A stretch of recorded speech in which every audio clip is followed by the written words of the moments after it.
வணக்கம். வணக்கத்துக்கு வணக்கம்.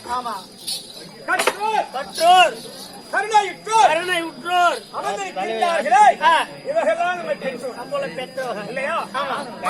பாதாளர்களுக்கும் நமது நாடக ஆசிரியர்கள் அனைவருடைய பாதாள மகளுக்கும் அது அமர்ந்திருக்கின்றாரே, சக்தி ஒன்று சமயம் அன்னை முத்து மகமாரியம் அவங்களுடைய பாதாளங்களுக்கும் இது அமர்ந்திருக்கின்றாரே, 9 நவகிரமாக மண்டல ஈஸ்வரன் அவருடைய பாதார விதங்களுக்கும் இந்த சிங்கம் பெரியவன் அடியே தாங்க வணக்கம். கற்பகம் பொருந்திய சபைக்குண்டாக வந்தபோது நான் யார், என் பெயர் என்ன, அப்படி ஏதாவது விளக்கமா சொன்னா தெரியுமா?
அப்படின்னு இதுதான் தெரியும்.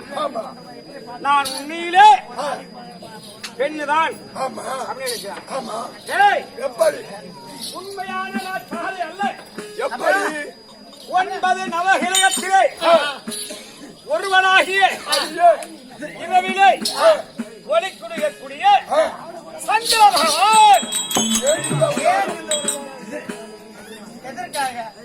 சந்திரார்ந்த என்னை எங்களுக்கெல்லாம் அதிபதியா இவங்களுக்குரிய இதோ மண்டலேஸ்வரர் இருக்கின்றாரே, இந்த தினத்தில் ஆண் உருவமாக இருந்த நீ அழகான பெண் உருவமாக பாறை என்ற நாமத்தை தொக வேண்டும் அப்படின்னு சொன்னதினால் இப்பேர் பெற்ற அழகான பெண் உருவம் 9 நவகிரகம் அதுல ஒருவனாகிய என் பெயர்தான் சந்திரன். இப்போது நாமே இதை மாற்றி ஏதோ காரணமாக இந்த தினத்தில் மண்டல ஈஸ்வரன் மறுபடி கட்டளை மண்டலேஸ்வரன்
கண்டு மிக்க சந்தோஷமாகத்தானே மிகவும் பாக்கியசாலியாகிறேன். மண்டலேஸ்வரா, நீங்கள் என்ன வித காரணம்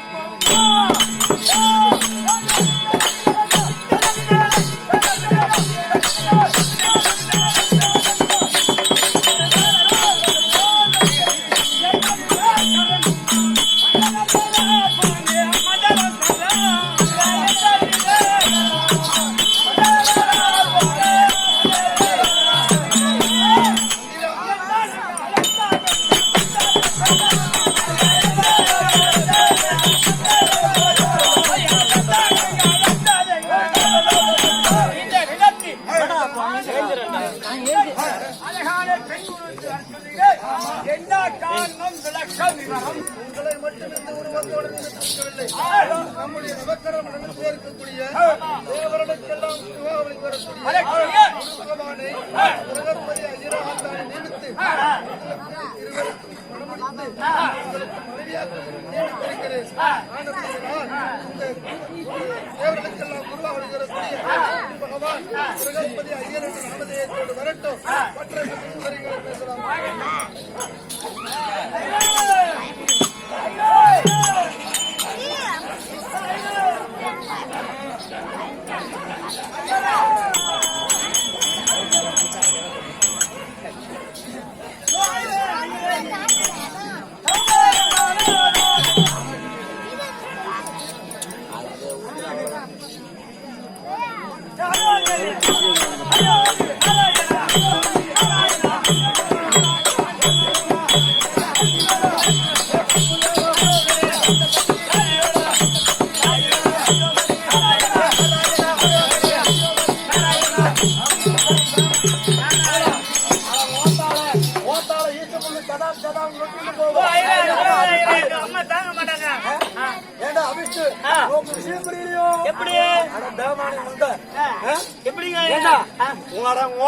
திருவண்ணாமலை கோயில் நொட்டிட்டு போவோம்.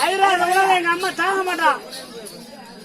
ஏண்டா அபிஷ்ணு சொல்லுங்க, என்ன பாட்டு வந்தேன் அருவகர் இருந்தீங்க. ரெண்டாவது என்ன சொன்னேன்? கெண்ட கத்திரி கேட்டேன். ஆமா, நீ என்ன சொன்னேன்? அட நாய் நாய் கெண்ட கத்திரி காய் வேணும்ன்றான், நாய் வேணும்ன்றான். அப்படி நாம வந்து பேமானி. சரி, அது போகட்டும். நான் யார் தெரியுமா? நான் தான் 9 நகரங்களிலே இருக்கக்கூடிய என் பெயர் தான்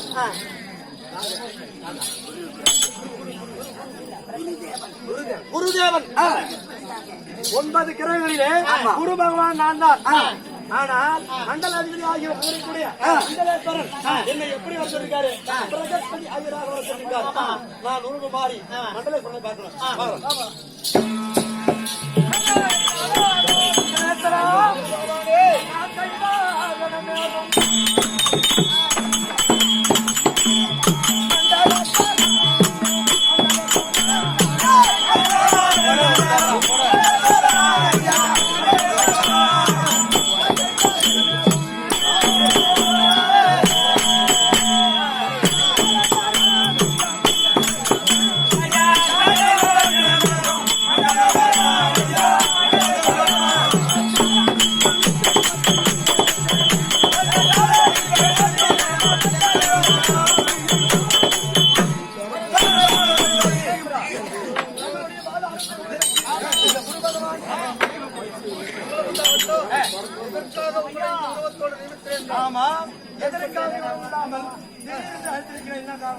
நம்முடைய நவக்கிரகங்களுடன் சேர்க்கக்கூடிய சங்கர பகவானை தாரை என்ற ஐயனுக்கு பெண்ணாகத்தானே நியமித்திருக்கிறேன். அந்த தாரை என்ற பெண்ணை தானே நியமித்து உங்களுக்கு மனமுடிக்க செய்து உங்கள் இருவருக்கும் நான் அதாவது குழந்தை பிறக்கும் செய்ய போகிறேன்.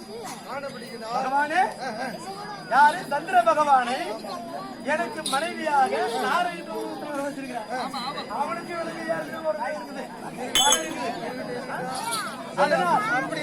எனக்கு சந்தோஷம் தான்.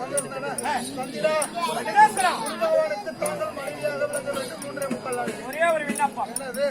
ஏற்கனவே எனக்கும் குரு பகவானுக்கும் ஏற்றா போட்டியாக நடக்கும். ஓரிடத்தில் இருக்க மாட்டோம். அப்படி இருப்பதால் இந்த நிலத்தில் 3 முக்கால் நாளிகை அவருக்கு மனைவியாக இருக்க வேண்டும் அப்படின்னு சொல்லிக்கிறேன். உன் வார்த்தையை நான் ஏற்றுக்கொள்கிறேன். ஆனால் என்னுடைய ஆசையினால், என்னுடைய சந்தோஷத்தினால், என்னுடைய சந்தோஷத்தினால், என்னுடைய ஆசையினால் இப்படி குத்துவேன். அதோடு இல்ல, என்னுடைய ஆசையினால் அப்படியே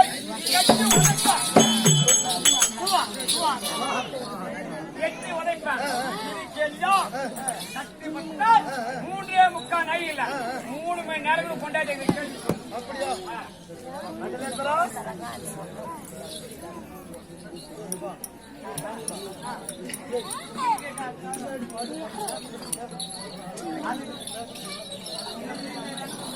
மகாஜனங்களே,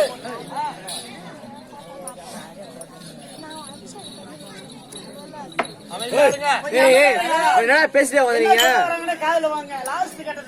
நாடகம் பார்த்தது பெருசு இல்ல, நீங்க படுத்து தூங்குனது பெருசு இல்ல.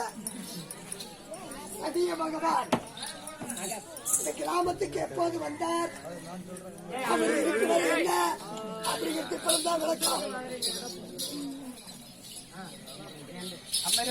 இந்த கதையினுடைய இறுதி கட்டமே இனிமேதான் நீங்க சந்திக்க போறீங்க, பார்க்க போறீங்க. இந்த நாடகம் முடிஞ்சு இந்த கரகம் வெளியே போற வரைக்கும் இந்த தண்ணி டேங்க் ஓபன் பண்றவங்க, வாட்டர் தண்ணி திறந்து வர்றவங்க தயவு செய்து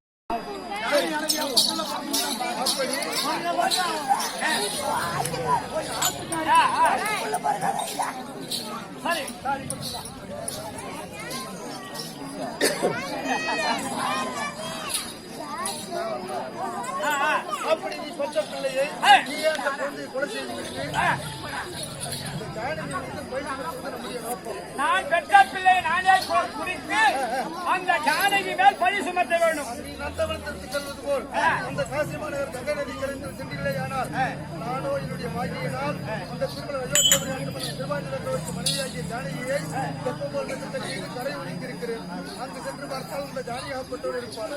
உங்கள் வீட்டிற்கு அழைத்து வாருங்கள், உங்களுடைய மகளை போல் பாவித்து வாருங்கள். அப்படி இருந்த பொழுதிலும் உங்கள் இருவருக்கும் பிறந்த குழந்தையை அந்த ஞானியை தான் கொலை செய்து விட்டார் என்று நீங்கள் சொல்ல வேண்டி இந்த காசி மாநகருக்கு இந்த பூமிக்கெல்லாம் சொந்தக்காராக திகழக்கூடிய அந்தாரக பகவானை கோபகாரசனாக நியமித்து வைத்திருக்கிறேன். அண்ணனிடத்திலே சென்று முறையிடுங்கள். அந்த மோகமகாராஜன் 4 வேளை அவரிடத்தில் நான் ஏற்கனவே நியமித்து விட்டேன். செட்டியாரிடத்தில் கடன் வாங்கவில்லை என்று சொல்ல வேண்டும். இல்லையே, இந்த செட்டியாரிடத்திலே கடன் வாங்கிய பிறகு 7000 பொன் தர வேண்டும் அல்லவா? அந்த பொன் தருவதற்காக வேண்டி மோகமகாரசனத்திலே அடிமையோட செய்தேன். அந்த அடிமை இல்லை என்று சொல்ல வேண்டும். அப்படி அடிமையான பிறகு அந்த பிராமண பெண்ணுடைய தலையை வெட்ட வேண்டும். இல்லையா, இந்த சனிவார விரத்தை தர வேண்டும். 4 வேளையில் ஏதாயும் நீங்கள் எல்லோரும் சேர்ந்து செய்து முடித்தால் செய்து முடியும். இல்லை என்றால் நீங்கள் நிறுத்த மாத்திரத்தில் அடையுங்கள். உங்களுடைய உருவத்தை மாற்றியாக நான் நேரில் வந்து உணவுகிறேன். போடு மட்டும் போடுங்க. நான் ரோடு போட்டு வைக்கிறேன். அவள பிடிச்சி வந்து பாருங்க. நீங்க போடு போட்டா ரோடே போடுறேன். அதுல நான் பஸ் விட்டுறேன்.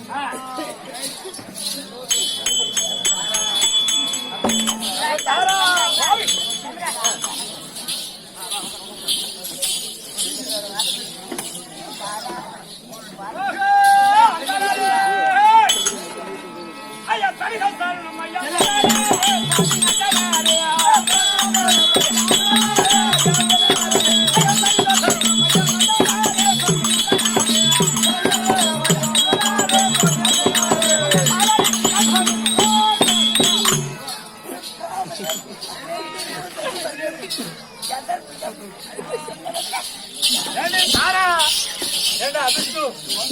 ஆட்டுக்காரி எவ்வளவு பேசா நல்லா பாங்க பண்ணிட்டா பாத்தியா? துணியில் கழிச்சு போயாடா.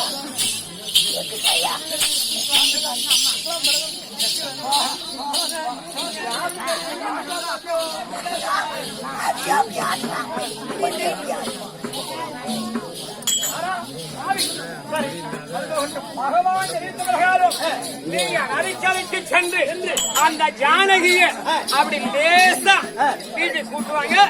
மற்ற வேலை நான் ஆத்துக்காரி என்ன சொல்றாளோ, ஐயோ விஷ்ணு, ஆத்துக்காரி என்ன சொல்றாளோ அப்படி சீக்கிரம்.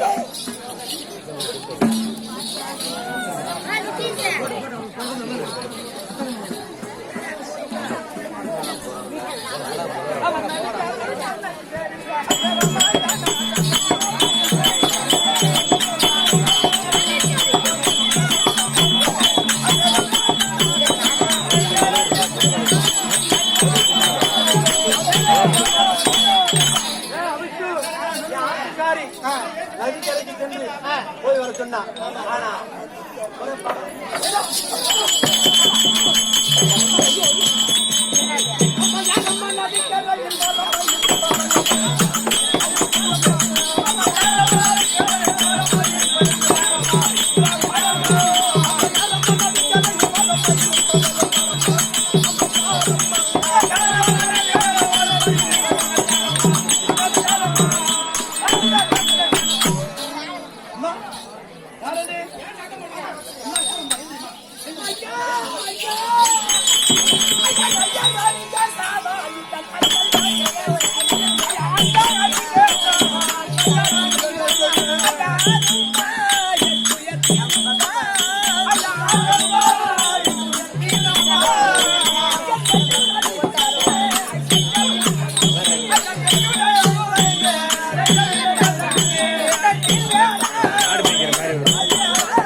உங்கள் பாதத்திற்கு அநேக கோடி வந்தனம் ஐயா. உன்னை பார்த்தால் ஒரு பெரிய குடும்பத்து பெண்ணாகும், ஒரு ராஜனுடைய மனிதனாகவும் தோன்றுகிறது. ஆனால் அப்பேற்பட்ட பெண்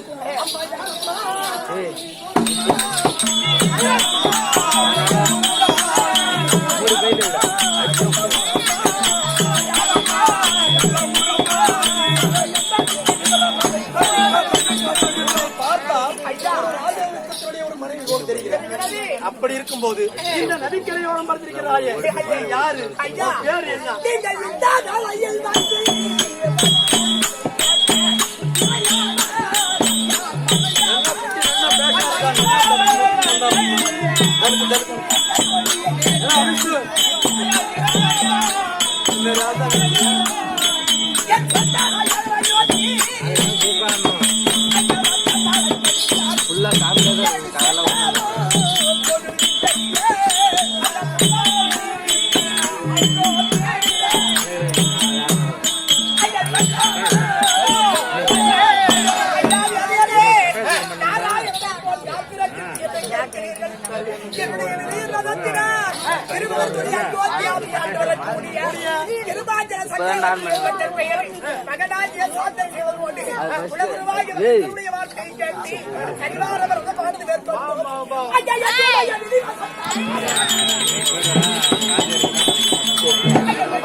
பஞ்சமா பாதகம் பஞ்சமா பாதகம் எந்ததென்று குடிமக்களிடத்திலே நாடுகளை ஒப்படைத்து அடலியாகிய காடகம் வந்து சனிவார விரதம் மேற்கொண்டு போனால் ஒரு பரஞ்சல் கூட கிடைக்கவில்லை. ஆனால் விஷ்ணு ஐயனார் அவர் ஓடி வந்தார். கொடுத்தால் சாதம் உண்டுவேன், இல்லை என்றால் உன் மனைவியாகிய சந்தி ஜானகி தாரை வார்த்து கொடுத்தால் சாதம் உண்டுவேன் என்று சொல்ல மதுமாவிதத்தை பஞ்சமா பாதகம் என்று என்னையே அந்த ஐயனிடத்தில் தாரை வார்த்து கொடுத்தார். ஐயா ஐயர் வீட்டிலே வந்து வெகுநாள் காலம் கழித்தேன். அவரோடு மாவிலை எல்லாம் ஒடுத்து வரும்படியாக கட்டளையிட்டார். அவருடைய வார்த்தையை கேட்டு நான் இந்த காரக மார்க்கம் சென்றேன். போகும் பொழுது ஒரு ஆறாவது சென்றுவிட்டது. ஆற்றிலே குருவி குடிப்பதற்கு கூட ஜபம் இல்லாமல் இருந்தது. மாவிலை தற்பை எல்லாம் ஒடுத்து திரும்பி வரும் பொழுது இருகரையும் தலமானது புரண்டு சென்றது. ஆத்திரே இருந்த அக்கறைக்கு போகவில்லை என்றால் ஐயரானவர் சமைத்து விடுவார் என்று அந்த நாராயணனே சதம் என்று ஆற்றிலே இறங்கினேன். அந்த உரைப்பாடு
சரிம்மா. நீங்கள் காலால் கட்டிய வேலைகளை என் கரத்தால் செய்கிறேன். செய்தியா? உங்கள் இல்லறத்திற்கு அழைத்து போகிறேன். உன்னுடைய பேர் என்ன? என் பெயர் சத்தியஜானகி. ஜானகி. ஜானகி, அப்படியானால் என்னுடைய ஆத்துக்குள்ள எடுத்துட்டு போனா. ஆனா என் ஆத்துக்காரி இருக்கா பாரு, ஓத்தாரா ஆறாவா தாரா இருக்கட்டும் ஐயா. அப்படி இருக்கும்போது தாரை இருக்கிறார். ஒண்ணு இல்லை, ஏன்னா என் ஆத்துக்காரி விஷ்ணு, என் ஆத்துக்காரி இருக்காளே, என் ஆத்துக்காரிக்கு குனிஞ்சான்னு வருது, நிமிஞ்சா போகுது. ஏன்னா அவ்வளவு ஒரு பக்குவமா வச்சிருக்கேன். பொறுப்பா அவ்வளவு ஒரு பக்குவமா வச்சிருக்கேன். அதனால என்னுடைய அரண்மனைக்கு சென்று நாங்க சொல்லக்கூடிய வேலையெல்லாம் செய்வியா?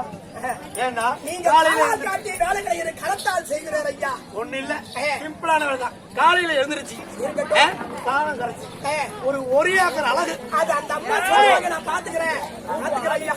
அந்த அம்மா